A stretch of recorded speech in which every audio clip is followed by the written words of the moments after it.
You may be surprised by what you see on a typical day aboard the Starship Enterprise.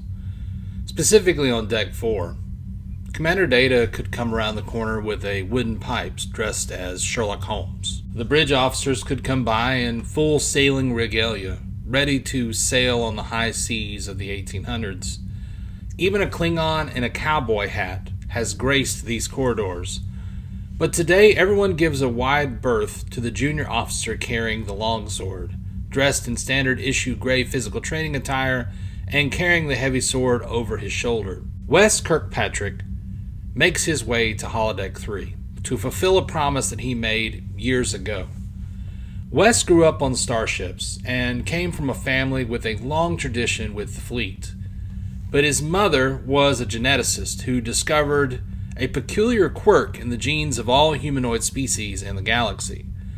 The expression of this quirk would likely never have been discovered at all if not for a single planet rich with a particular radioactive ore that made magic possible. Or at least what appeared to be magic to the underdeveloped population of that planet. Every moment Wess had growing up that was not spent on a starship was spent on Roke. His mother spent 25 years studying the ore's strange properties that could make fantasy stories come to life. Indeed, the whole planet felt like a fantasy novel, and the summer shore leaves Wess spent on Roke were filled with swords and symbology. The inhabitants had somehow discovered that symbols could be inscribed on objects and on the skin to draw out this radioactive energy and give it form. The sword Wess carried onto the holodeck was one such object, and a closer inspection revealed intricate symbols inscribed on the blade. On any planet or starship in the galaxy so far explored, these runes were mere decorations, but on Roke, that was a different matter. Wess had spent the last few months coding a holodeck program to simulate the symbol effect. While on Roke, a friend of his father's had trained him in the art of manipulating the symbol energy with a blade, and Wess had promised his swordmaster to keep it in practice. The lifespan of the people of Roke is shorter than that of humans, and Master Otaxis died about 4 years ago. Wess was his last pupil, and after his death he made it a personal goal to keep this specific art alive. But it was easier said than done. Being a Starfleet officer took its own level of dedication, and practicing on Roke was not an option for an upcoming officer in the fleet. When Wess transferred to the Enterprise a few months ago, he saw his chance. He coded this simulation carefully, and it was accurate as he could make it.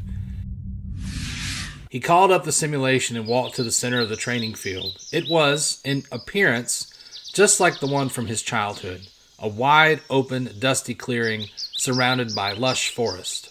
As Wess assumed his stance, sword held in front, red light flickered from the symbols. But there was no feeling to it, no surge of power. This simulation looked good, but you could not simulate the tingly rush of energy moving from your feet to your arms. It was better than nothing, though, and Wess had been very particular with the coding so that only the most precise movements would project the desired effect. Symbol ore was rare anyway, and it took an incredible amount to maintain any effect for long. The whole planet's core had to be made of the stuff to see any of this effect. Roke was a rare gem indeed. Despite its underdeveloped status, Starfleet had established an undercover research initiative there, but once the limitations of the symbol effect were established, any hope of turning it into a helpful commodity was abandoned. Since the death of his master and his wife, no one had been allowed back on the planet. Wess was lost in thought about such things when he suddenly realized he was not alone. He wheeled into a defensive stance, barely dodging the initial strike of a Bathleth blade.